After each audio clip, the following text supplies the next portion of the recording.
I'm Claire Halden. People usually remember their graduation by the crowd, the speeches, maybe the weather. I remember mine by the temperature of my mother's silence. It was mid-June, humid enough to make my uniform stick to my back. The ceremony was outside a wide, open field lined with rows of white folding chairs and navy flags caught in the wind. I stood among hundreds, but somehow it still felt like I was alone. That day was supposed to be a culmination, a crown placed on years of blood and repetition. But the moment that burned into me, what I still feel on the inside of my ribs, wasn't the anthem or the applause. It was what she said, and how she said it. She wasn't supposed to come. That's what I'd told myself for weeks. No RSVP, no message, no number that still worked. I'd let the idea of her absence settle in like a bruise dull predictable. And then there she was. I saw her from across the field standing near the back, wearing a pale lavender dress she used to save for funerals and expensive dinners. Her sunglasses covered half her face, but I recognized the way she held her purse tight against her ribs like a shield. She didn't wave, didn't look around, just stood stiff among parents craning their necks and holding cameras. There was no joy in her body.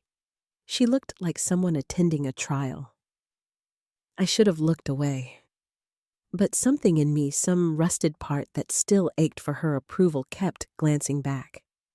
The speaker started, names called in alphabetical order. My hands were steady, my boots perfectly shined. The metal of my medals kissed against the brass on my chest with each breath. I heard someone mutter behind me, "You're first, Halden. You ready?" I nodded, and then I heard it.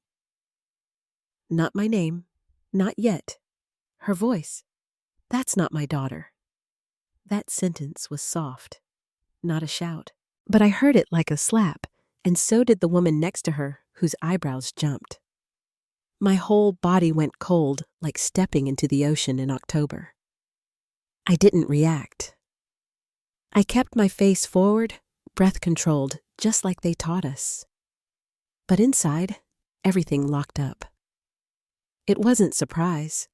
Not really. It was recognition, because she hadn't called me her daughter in years. There were times I forgot what her voice sounded like. Sometimes I'd try to remember it during late-night watches on the ship when the sea swallowed everything else. And when I finally did recall it, its cool precision, its cutting delivery, I'd feel that old mixture of shame and defiance ripple through me. The same cocktail I felt that day walking across that stage toward my commanding officer, toward the moment that should have felt like freedom. They said my full name, Claire Antonia Halden, and there was clapping. Loud. Too loud. My achievements lined the program. Academic honors. Leadership citation. First in class. But none of it made her voice quieter. I accepted my diploma with a nod, not a smile. I didn't scan the crowd. I didn't let my eyes find her again. I couldn't.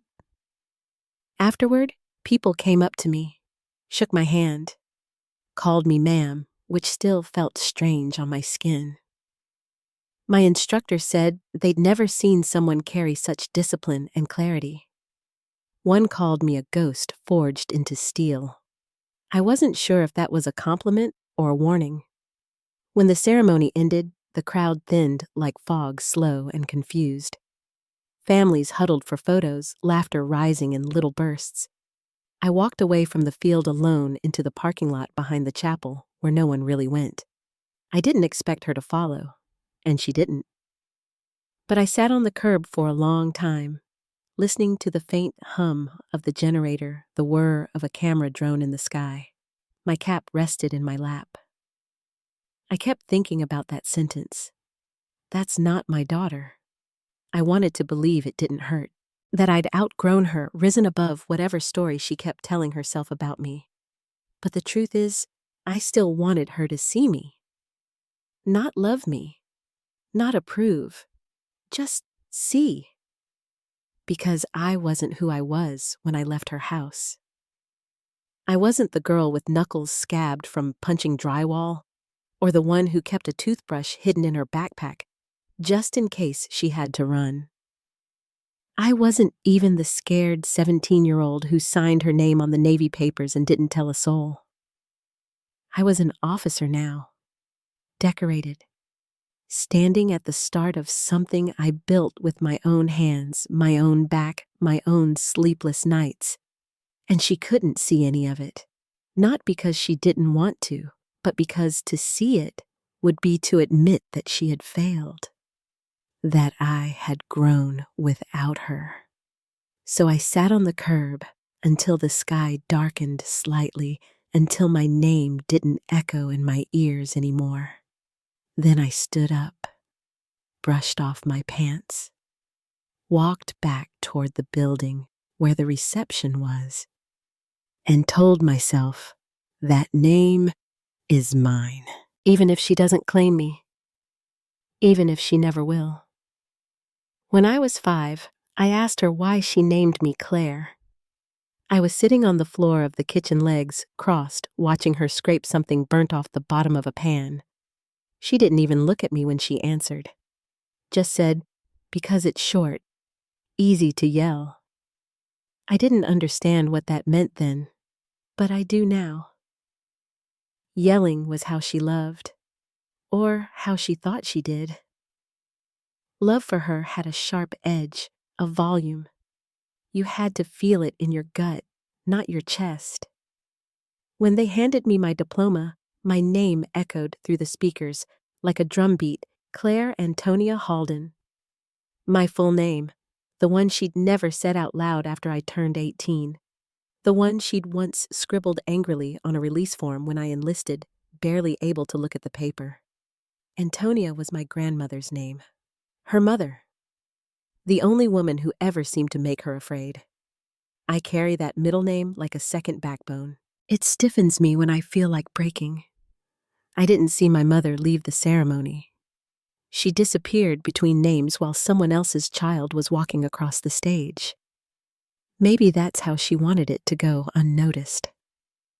Or maybe she just didn't care enough to stay. Either way, her absence felt louder than her voice ever had. Later that night, I sat alone in my hotel room, the diploma case lying on the desk like a sealed memory. I ran my fingers over the embossed gold lettering, United States Naval Academy. 4 years condensed into one line. I tried to imagine what she'd think if she actually read it. Not just glanced at it, but read the whole thing. Top honors. First in command track. Commendation for ethics and leadership. She wouldn't believe it. Or maybe she'd say it didn't mean anything outside a uniform. She always told me I was too rigid, that I acted older than I was, that I didn't know how to loosen up, have fun. She'd say that when I was 10, 12, 15. I'd be hunched over math homework while she sipped wine at noon.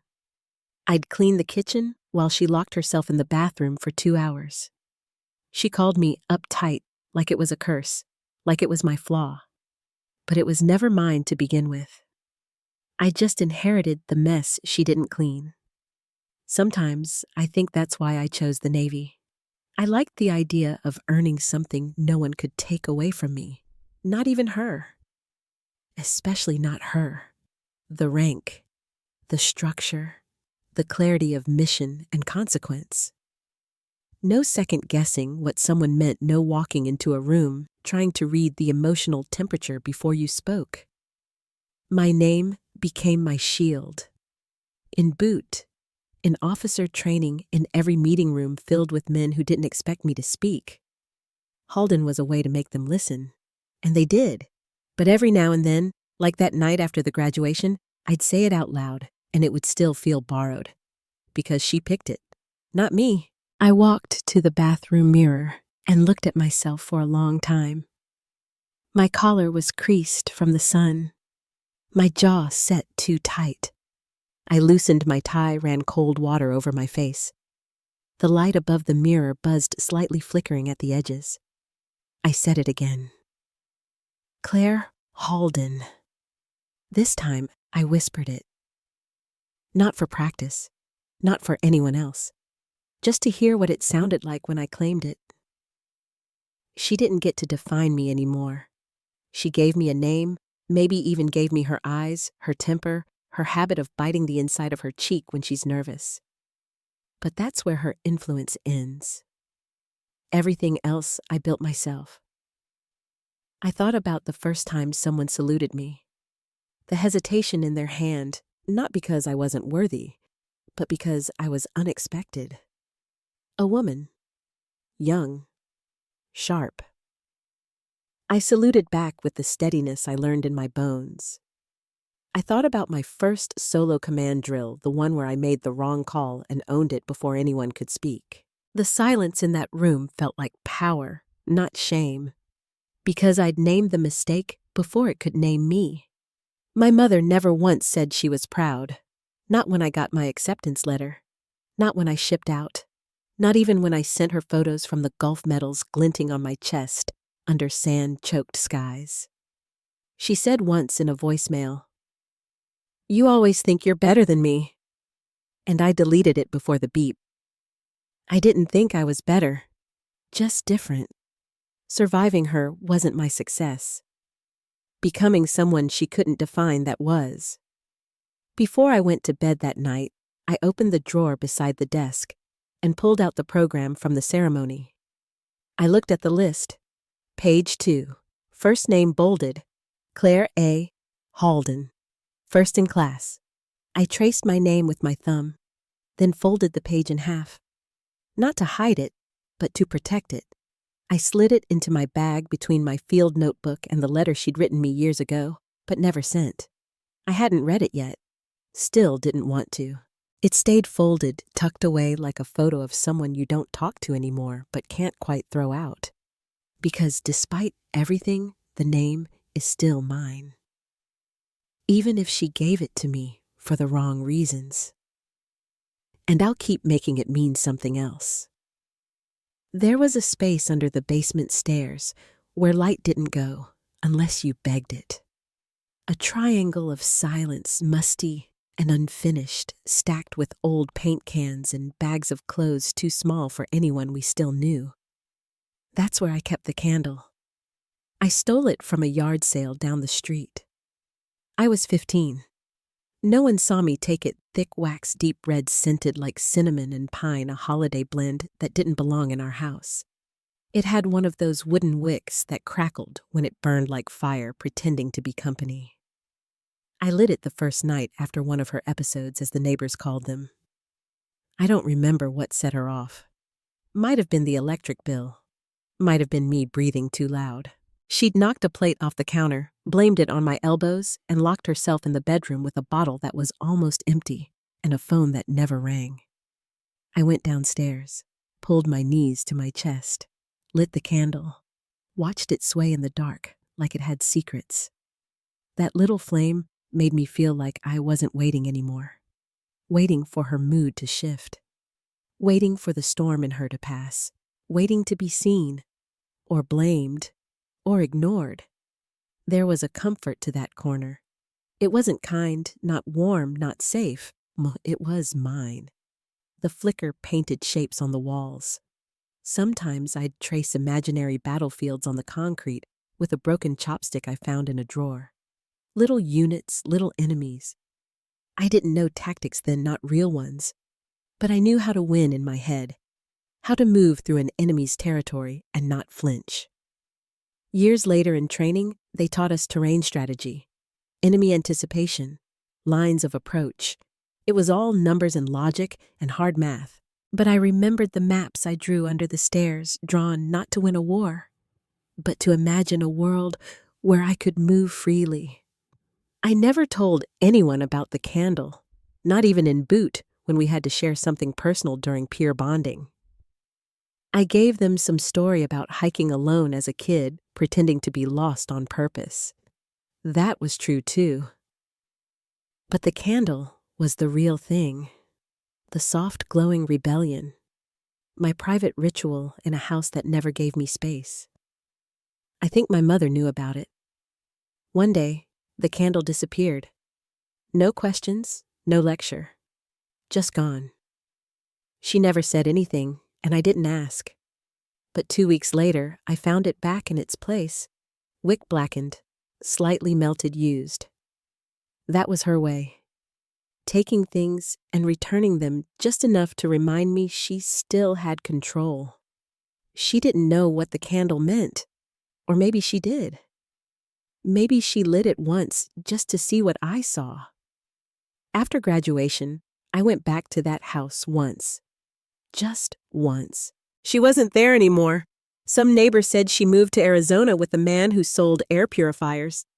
The house was empty, peeling at the corners. But the basement door still creaked the same.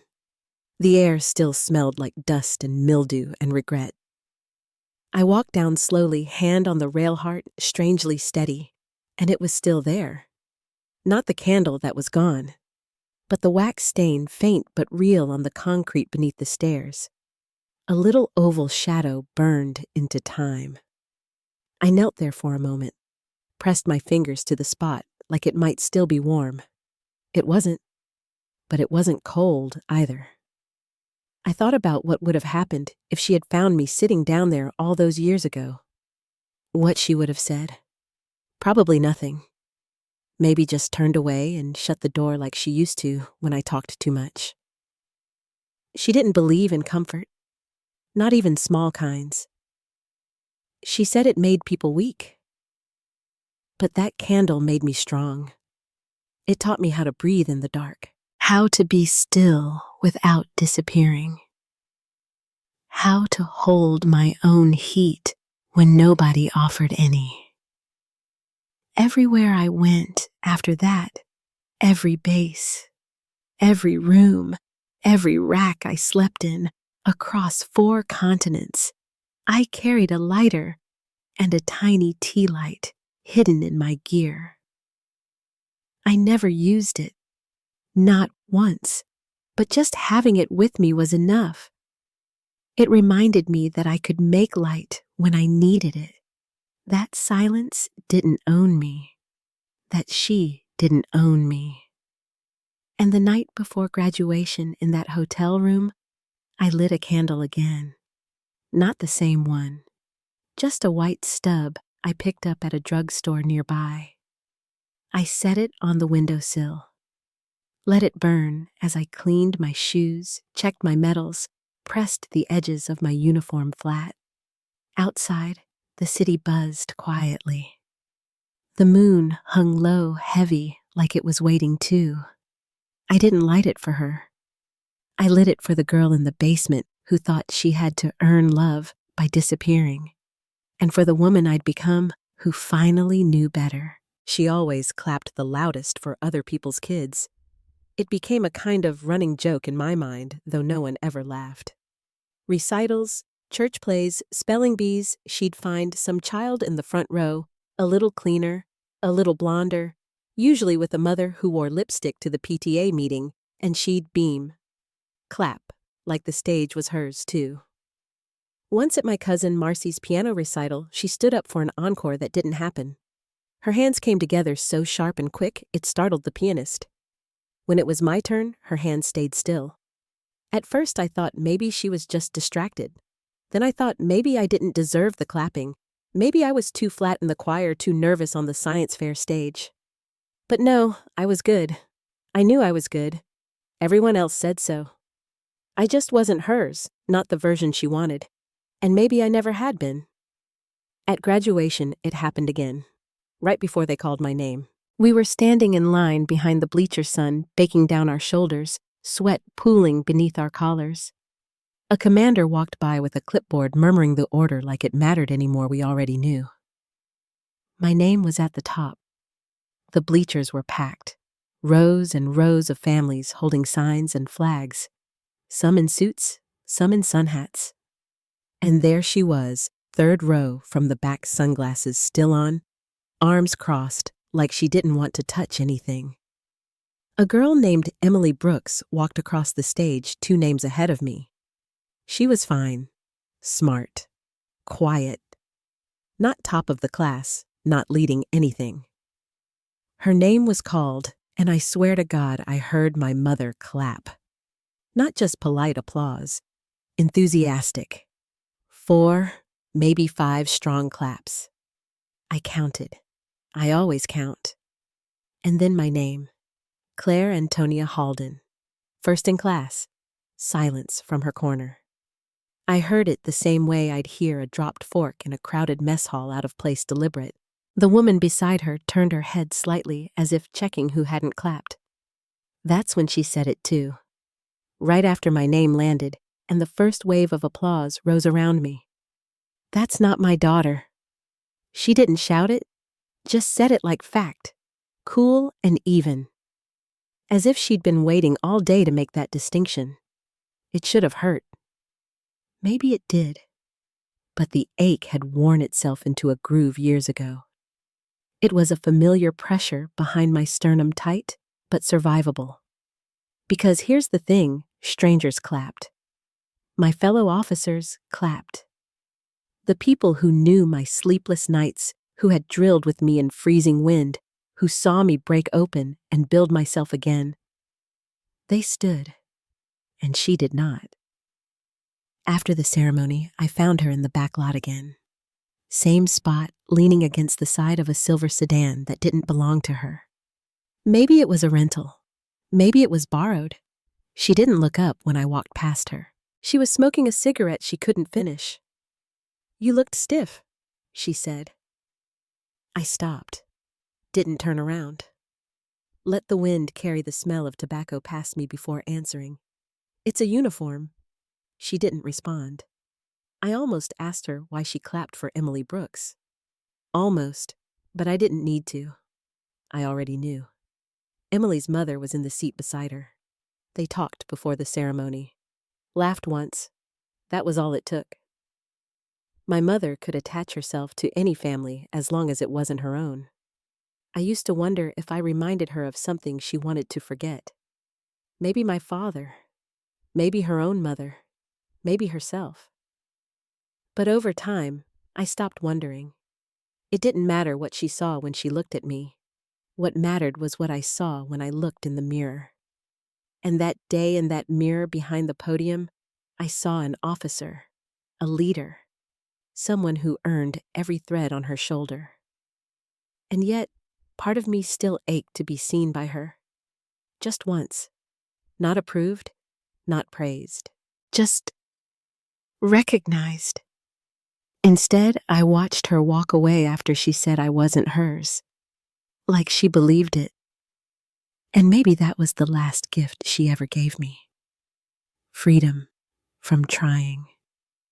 After she left, I found a spot under a small tree, took off my cap, and tilted my head back until the branches blurred into sky. The applause still rang in my ears, but fainter now.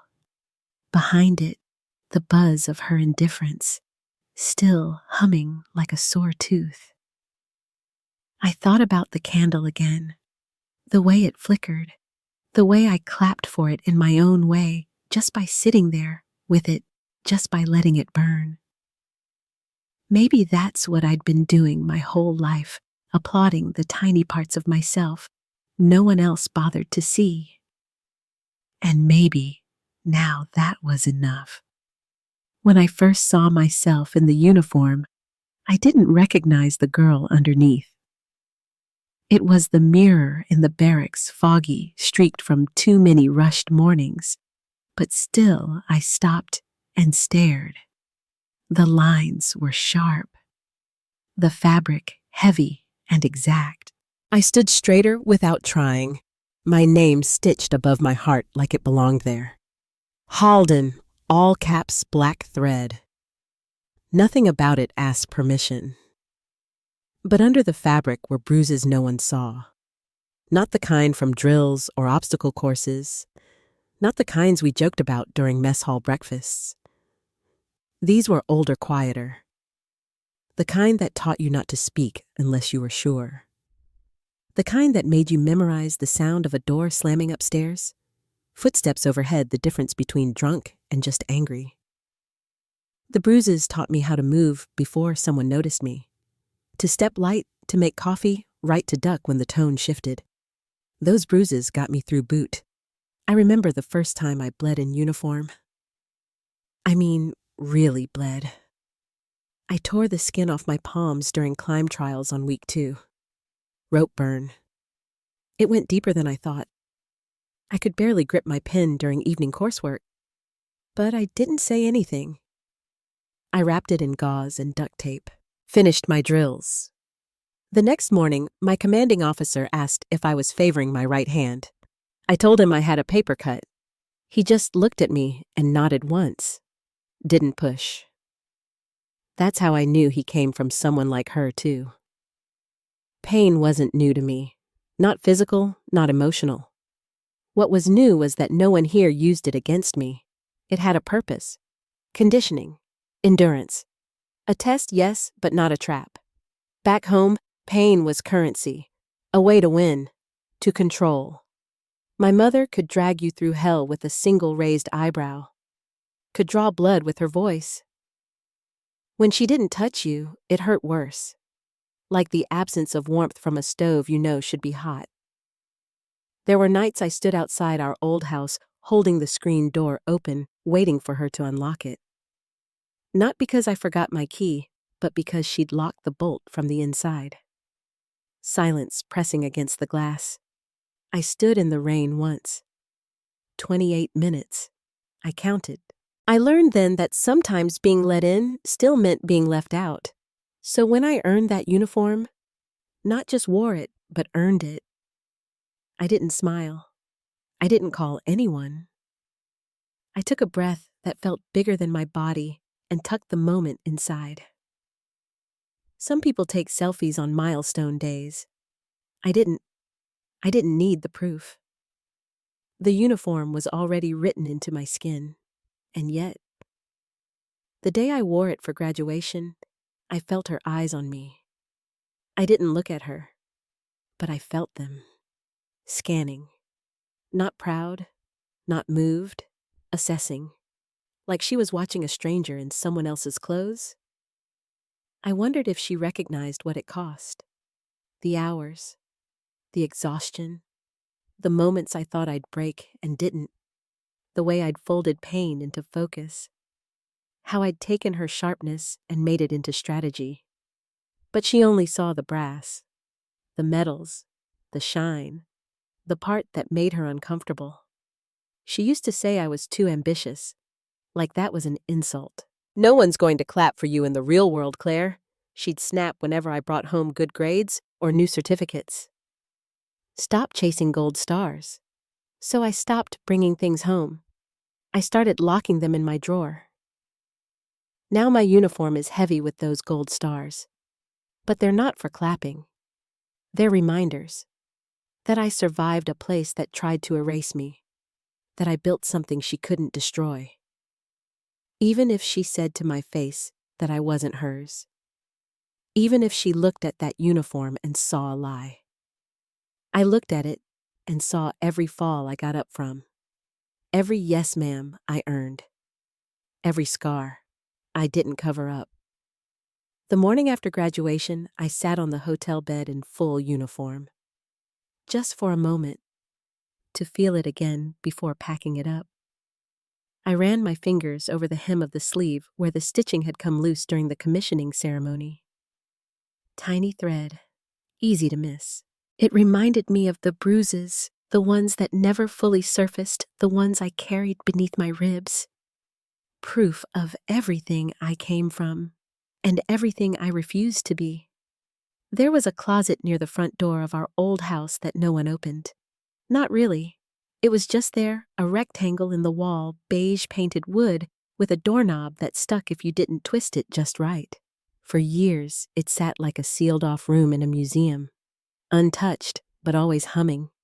Even as a kid, I knew not to go near it when she was home. She never told me what was in there. I never asked. But one day, when I was home on leave, I opened it. It was the week before my first overseas deployment. I hadn't planned to stop at the house. I almost drove past it out of habit, but my car needed gas, and I thought maybe I'd just sit in the driveway for a minute, just to see if anything felt different. It didn't. The porch still creaked in the same spot. The paint still peeled around the frame like a sunburn. Her car wasn't in the drive. I had the old key in my wallet, still taped behind my driver's license. I kept it there for no reason I could ever name.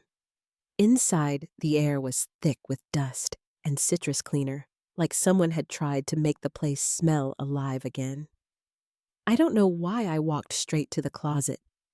Maybe because I knew I wasn't supposed to. It stuck just like always. I had to shoulder it open, inside a jacket. Dark navy. My father's.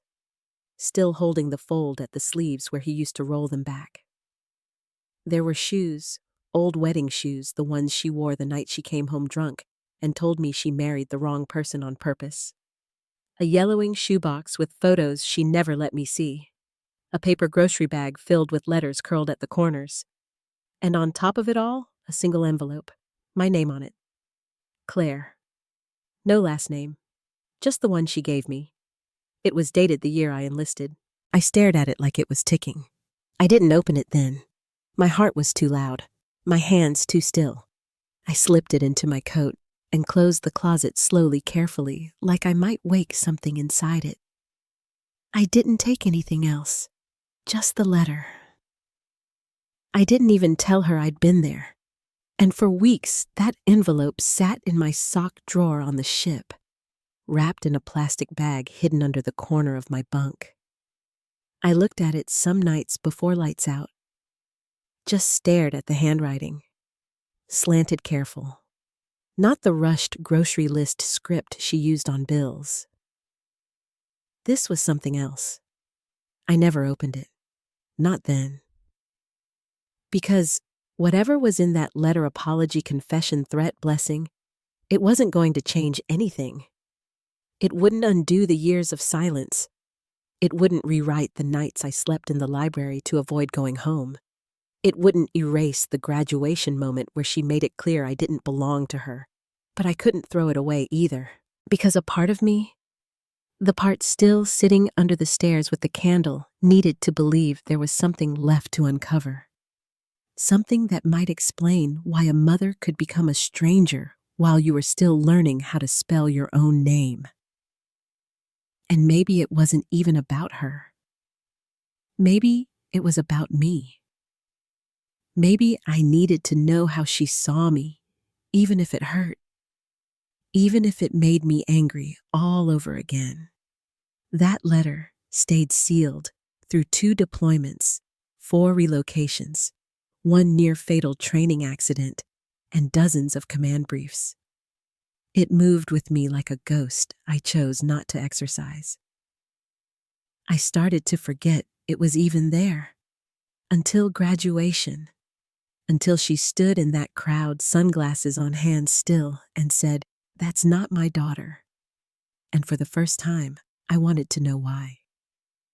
That night, I took it out, placed it on the desk, lit a candle, same way I always had. I stared at it for 20 minutes, then put it back. Not because I was afraid I'd outgrown that particular fear years ago, but because I needed the silence more than the answer. I needed to be the one who decided when the story opened. That letter still sits in my nightstand, now in a different drawer. My house, my space. Not hers. I'll read it, eventually, but on my terms. Because the ghosts in that closet don't scare me anymore. They don't own me. They never did. People say the ocean purifies, that it washes everything away. But they don't mention what it leaves behind. The salt gets into your skin, your hair, your eyes. It stings when the sun hits just right, makes everything tight and raw. Even after you rinse off, it lingers. In your cuffs, in your socks, in your mouth. I thought the sea would clean me. I thought standing on deck at sunrise, staring into that endless blue, would strip her voice from my memory. That somewhere between Guam and Bahrain, I'd stop hearing her laugh in that bitter, sharp way that made you feel stupid just for wanting her to care. But it didn't work like that. The ocean made her louder. Every time we shipped out, I thought of her more, not less. There's something about that much quiet, that much sky, that draws the buried things to the surface. And on the loneliest nights when the ship hummed under my boots and the stars bled into the water, I'd find myself thinking about her hands. How cold they were. How she never used lotion even when her knuckles cracked in winter. How she folded towels like it was war. I started writing her letters I never meant to send. Not diary entries, not confessions, just fragments. Questions mostly. Did you ever think of leaving and just never coming back? Did you love anyone ever in the way that mattered? Do you remember what I looked like at 12? Or did you blur me out on purpose? I'd write them fast, without punctuation. I'd sign them with initials she wouldn't recognize. Then I'd burn them. I kept a coffee tin in my locker. Lit matches in the dark, watching the paper curl in on itself. Quiet little deaths. No one asked. Everyone on a ship has their rituals. One night, a crewmate walked in while I was watching a flame eat the corner of a letter. He didn't say anything, just nodded once and walked out. That was the only mercy we ever gave each other, the space not to explain. The sea taught me how to function without closure. How to lead people even when my own center was cracked. How to speak clearly with authority even when my hands shook beneath the table. I learned how to give orders, how to take them, how to say, "Yes, ma'am," even when I disagreed, how to swallow the lump and salute anyway. But in the quiet between shifts, the kind of quiet only water can make, I'd sometimes imagine what it would be like to hear her voice say something soft, not kind, just unarmed. I imagined her calling me by my name without an edge, saying Claire like it meant something, not like it was a punishment. I imagined a world where she read one of those letters and wrote back. But she never would. Because salt water doesn't clean people. It just wears them down until what's left is the truth underneath. And my truth. I was made in her image, but I forged myself in fire. She gave me the brittle shell, the flammable parts, but everything strong, everything steady. I carved myself. People talk about mother wounds like metaphors, but mine was real. Tactile. It had a sound, a smell. I could chart its shape across deployments. It showed up in how I corrected people when they got my name wrong, in how I triple-checked my locks, in how I tensed every time someone said, "You remind me of your mom." I don't. Not in the way they think. She hollowed. I built. She escaped. I endured. I used to think that made me better than her. Now I don't think in those terms at all. I just think I'm free. That's what the sea gave me. Not peace, not clarity, but space to rebuild, to detach, to burn the old stories until they stopped writing themselves across my face. There's a myth that the Navy becomes your family. It doesn't, but it gives you something to hold on to when the ghosts come. It gives you a name that belongs to you. It gives you silence that doesn't wound. And sometimes that's more than enough. It was a nurse who said it. Just after I came out of surgery, eyes still blurry from the anesthetic body stitched together with pain meds and adrenaline. I'd torn something during a simulation drill. Nothing heroic, just a misstep on wet steel and the weight of my own gear slamming down wrong. "You're her, right?" the nurse said, tightening the blood pressure cuff. "The officer from Vermont. You've got your mother's eyes." I didn't answer. I don't think I even breathed.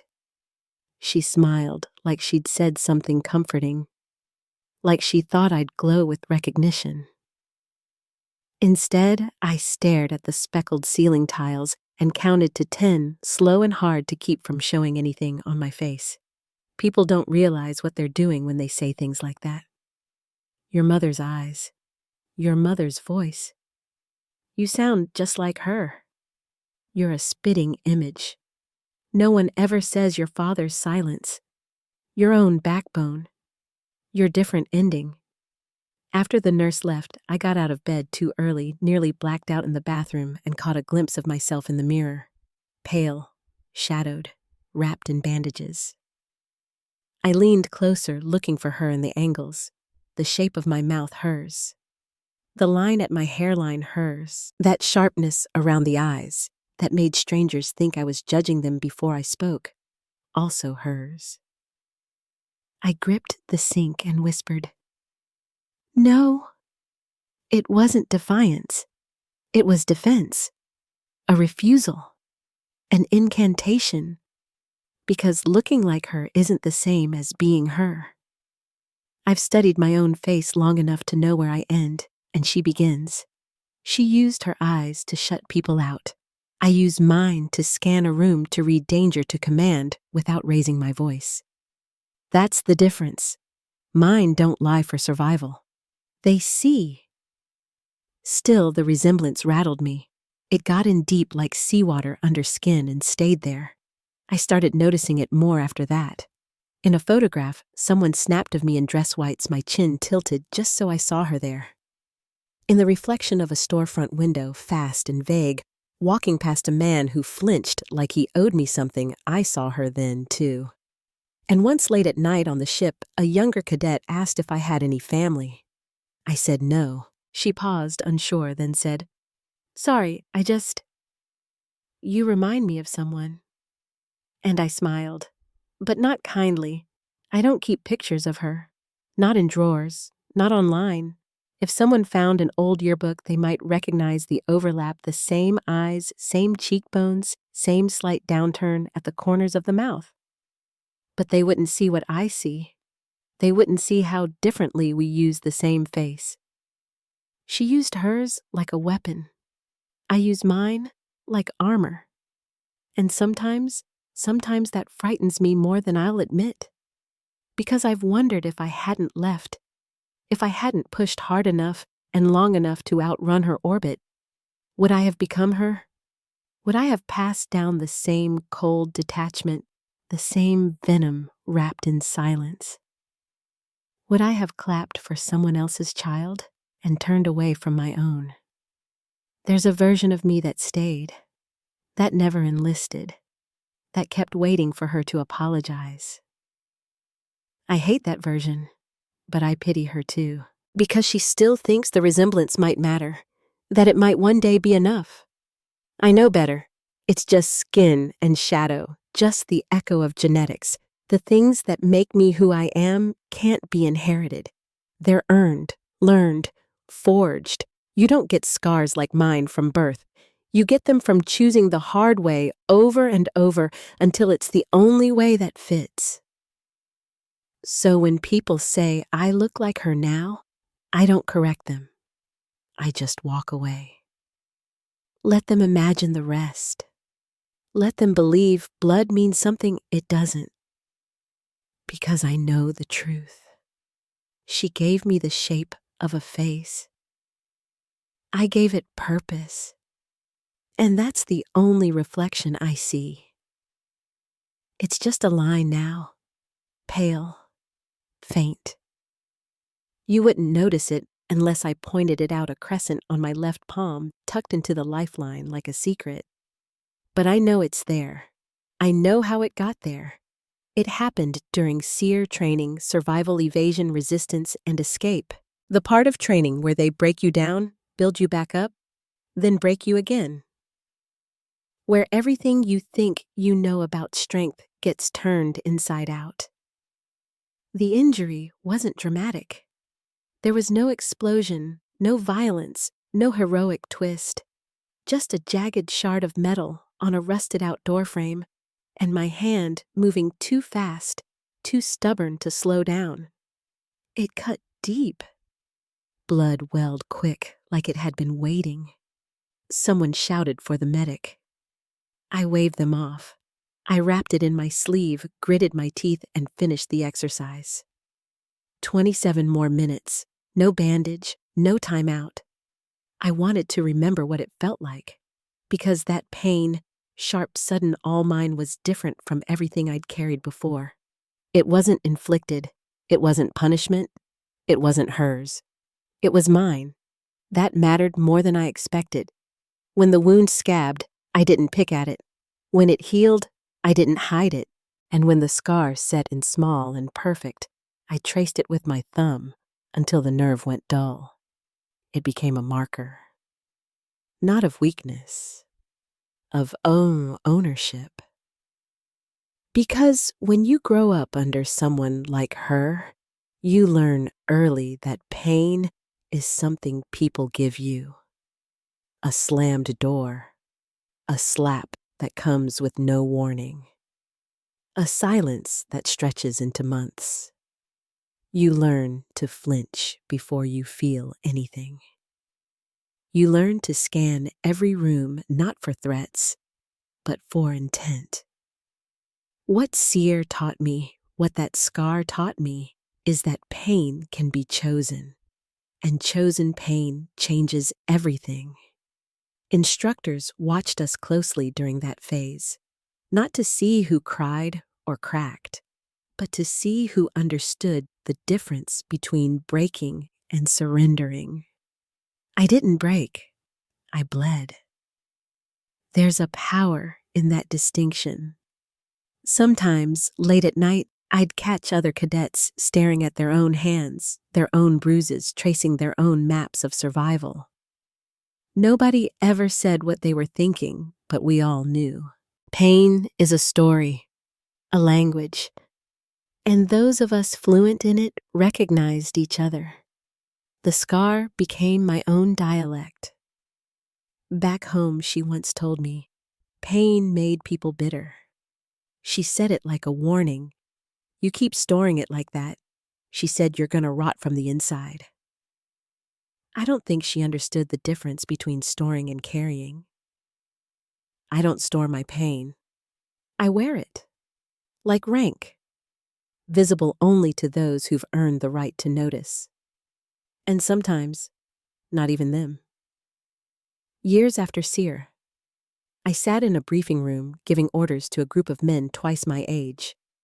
One of them tried to cut me off mid-sentence. I didn't raise my voice. I didn't flinch. I placed both hands flat on the table, palms down. His eyes flicked to the scar. He didn't interrupt again.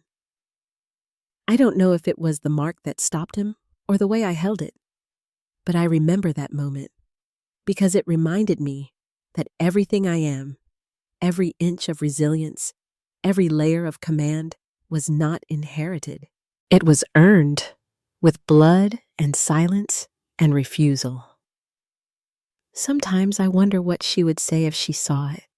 If she asked, I'd tell her, this one's mine. This is the pain you didn't give me. This is the one I chose, and I survived it. And I am better for it. But she won't ask. She's not curious about who I am now, only certain that I am not hers. And in that, she's finally right. Because this scar, this story, belongs to a woman she never tried to know. A woman she could never shape. A woman who gave herself the only wound that ever healed clean. 2 weeks before graduation, I got a voicemail from a number I didn't recognize. Out of area, no name attached, just a long string of numbers I didn't save. I was at the base gym midway through deadlifts, sweat bleeding through the back of my shirt. The notification blinked once and disappeared. I didn't listen to it right away. I stared at the phone thumb hovering over the screen, heart suddenly clamped in my chest, like I'd walked into cold water. Because I knew. I knew. It was her. Even after all those years, even with the number gone and the name missing, I could feel it in my spine. She never called. Not birthdays. Not when I got promoted. Not when I was halfway across the world with a cracked rib and sand in my lungs. Not even when I wrote once from the hospital, because I thought she should know I was still alive.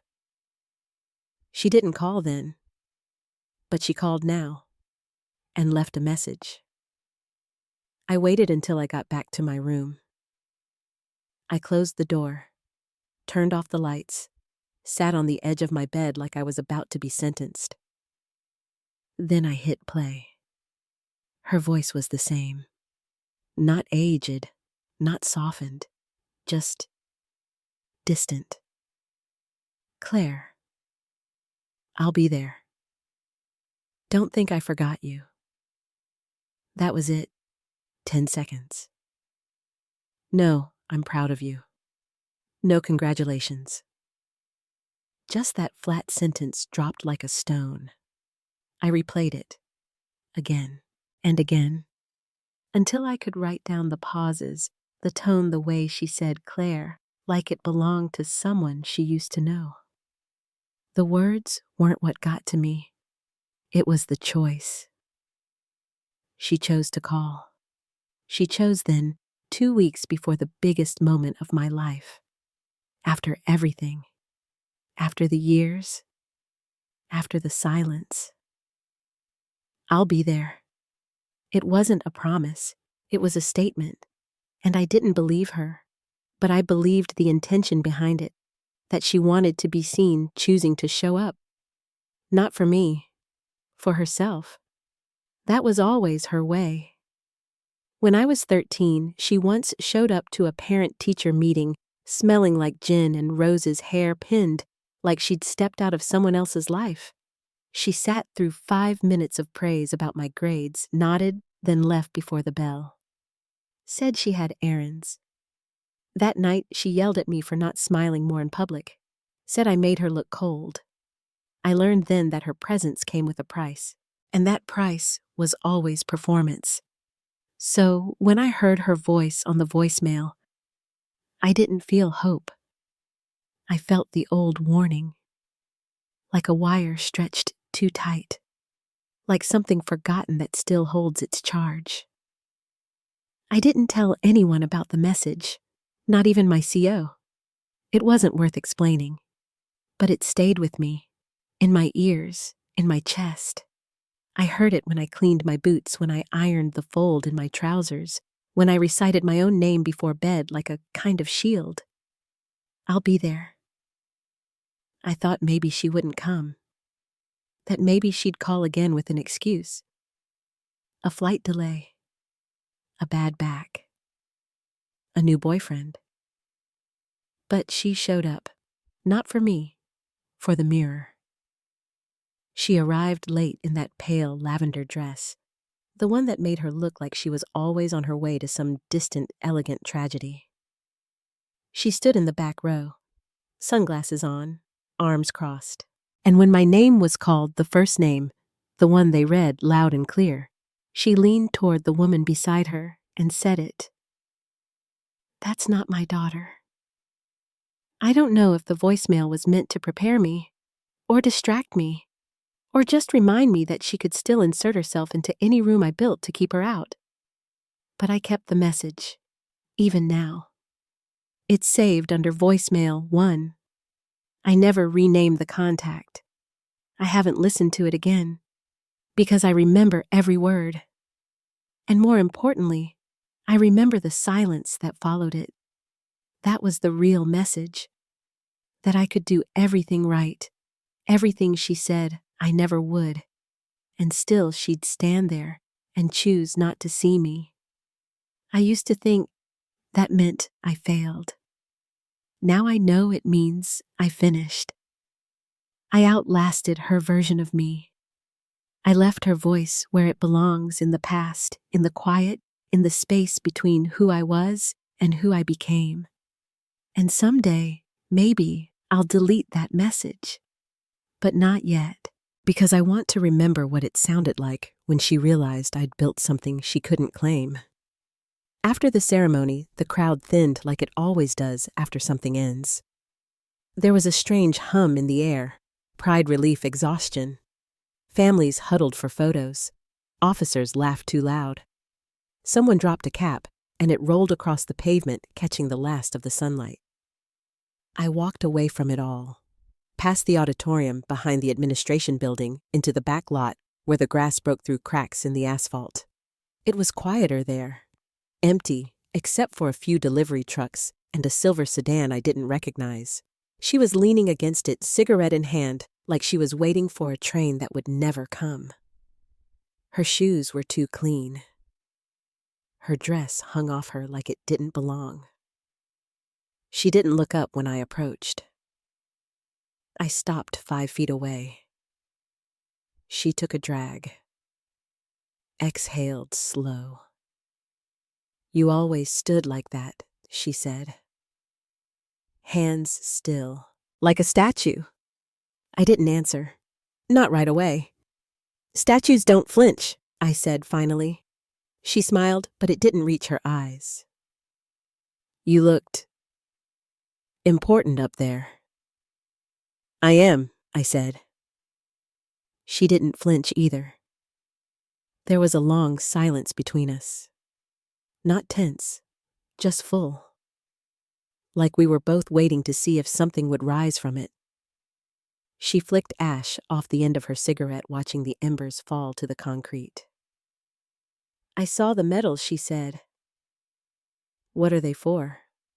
I could have rattled them off. Leadership, academic excellence, physical training. But I didn't. "I earned them," I said. She nodded, like she already knew that part. "Of course you did." She didn't say congratulations. She didn't hug me. She didn't cry. And I didn't ask her to. This was the room with no apologies, no resolution, no grand moment where a mother sees her child and realizes what she's done, then falls apart in remorse. That doesn't happen.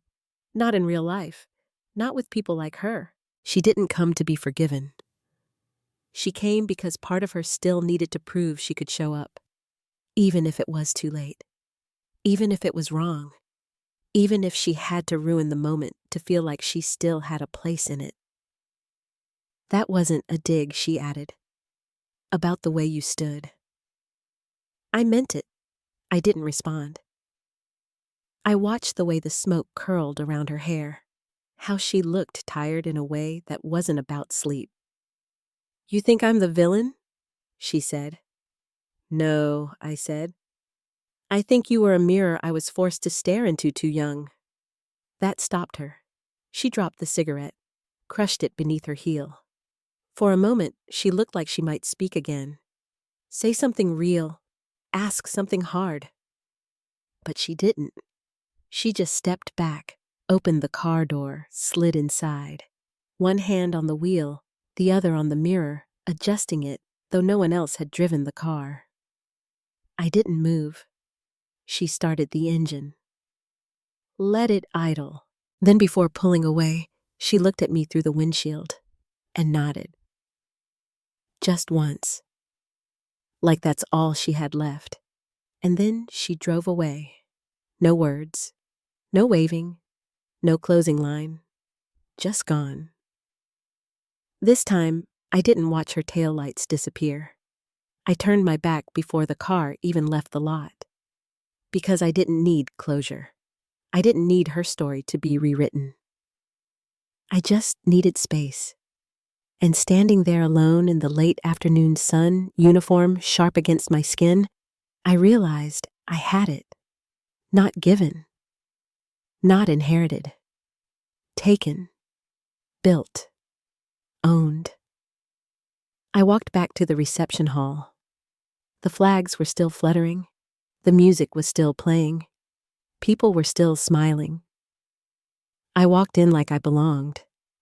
Because I did. She left the room with no apologies, and I stayed in the one where no apology was needed. When they called my name, I felt the sound hit the air before I fully heard it. Claire Antonia Halden. It echoed. Not theatrically, not overdone, just steady, clear, like the syllables had been waiting their turn all along. First in class, First name called. That room, long, wide, almost ceremonial in its starkness, rose to its feet. There's a certain rhythm to military applause.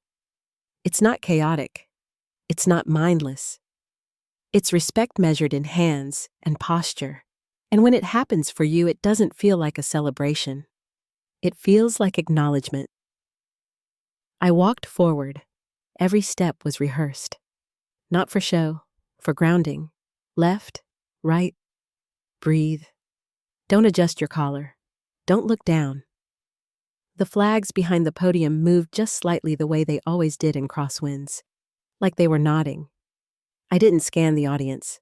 I didn't look for her. Not this time. Instead, I looked at the faces that mattered: my CO, my instructors, a few cadets who'd been there when I nearly collapsed during conditioning and got back up without help. Their eyes held something real. Recognition, not just of the uniform, but of the work beneath it. I accepted my diploma, my citation, my commission. The brass pressed cold against my fingers. I saluted, then lowered my hand. My name was still ringing. It didn't matter if she believed it was hers or not. It didn't matter what that woman in row 3 heard or didn't, because for once the name was mine. No disclaimers, no shadows, no caveats. Claire, a name she chose because it was easy to yell. Antonia, a name she borrowed from her own mother, maybe without understanding why. Halden, a name my father gave me, though he never knew how I kept it alive when he left. But none of those people shaped how it sounded now. Now it sounded like steel pulled through fire, like silence that chose not to stay quiet, like something built without permission. After the ceremony, someone asked if I wanted to take a photo with the flag. I nodded, but I didn't smile, not out of pride or defiance, just because it didn't feel necessary. The moment was enough. There was a little boy, maybe 6, standing with his mother near the railing. He pointed at me and said, "She looks serious." His mother whispered, "That's an officer. She earned that." The boy stared at me a little longer, then nodded like he understood. I don't think I'll ever forget that. Not the words, not the look, not the way my own name no longer felt like a suit I had to grow into. I've had to hear it spoken in all the wrong tones over the years. Claire, like an accusation. Claire, like a sigh. Claire, like a woman someone didn't want to claim. But now it was spoken with weight, with care, with full, deliberate cadence.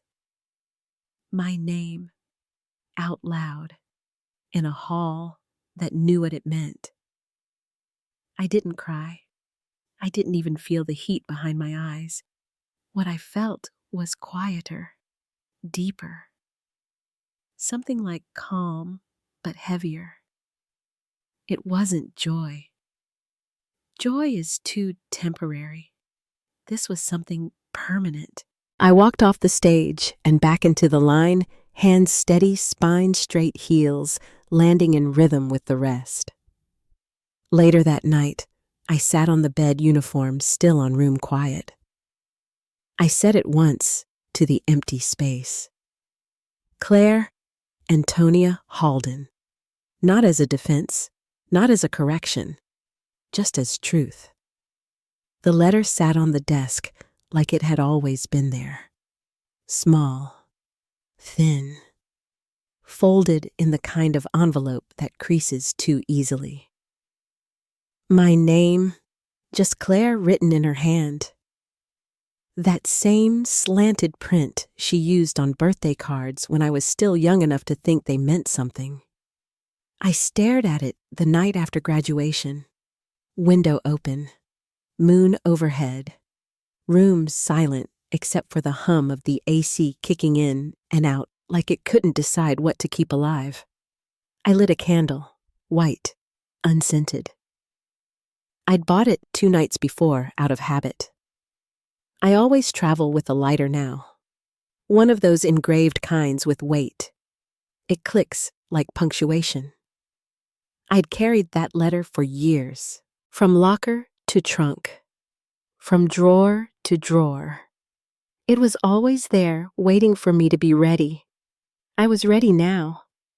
The paper had softened from time. The edges worn. It unfolded easy, like it wanted to speak. Just a few lines inside. Her handwriting careful but unsure. If you go, you'll become someone I don't recognize. Maybe that's the point. That was it. No dear, no love, no signature. Just that sentence. I read it twice.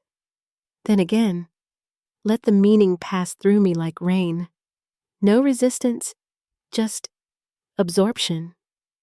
She'd written it the year I left. Probably right after she realized I wasn't coming home for Thanksgiving. Probably before she drank herself into the kind of silence that lasted until her voice turned into voicemail static. Someone else might have read it and felt heartbreak. I felt clarity. Because she was right. I had become someone she couldn't recognize, and it was the point. I folded the letter again, this time with intention. Not gently, not cruelly, just final. I didn't burn it. I didn't need to. Some things lose power on their own when the story around them changes. I slipped it into the back of my journal and closed the cover. And then I stood. The mirror by the closet caught me in full reflection uniform, off now, just undershirt and slacks. Bare feet on hotel carpet. Face lit by candlelight. I looked older than I'd imagined. Not tired. Just finished. I walked to the window. Looked out across the city. From this floor, I could see the bay, the stretch of highway, the horizon just beginning to turn blue with dawn. I remembered every doorway she ever stood in. Backlit, blocking, waiting to deliver a line I hadn't asked for. And I remembered every time I stepped through without asking permission. The first time I left home, the first time I said no, the first time I didn't answer her call, the first time I called myself enough. There's a mythology around mothers, that they're the origin and the answer. The wound and the balm. She was just the door. I was the one who walked through it, and now I was the one who shut it behind me. Not slammed, not locked, just shut. Soft, complete. It doesn't mean I'm whole. It doesn't mean I won't still hear her voice sometimes when I least expect it. But it means that voice doesn't get to rewrite me. Not anymore. The sun started to rise over the bay. The candle flickered once, then stilled, and I breathed slow, full, deeper than anything I'd ever breathed in that house I left behind. Claire. Antonia Halden. I said again this time to no one, and I knew what it meant, not because she gave me the name, but because I gave it back to myself.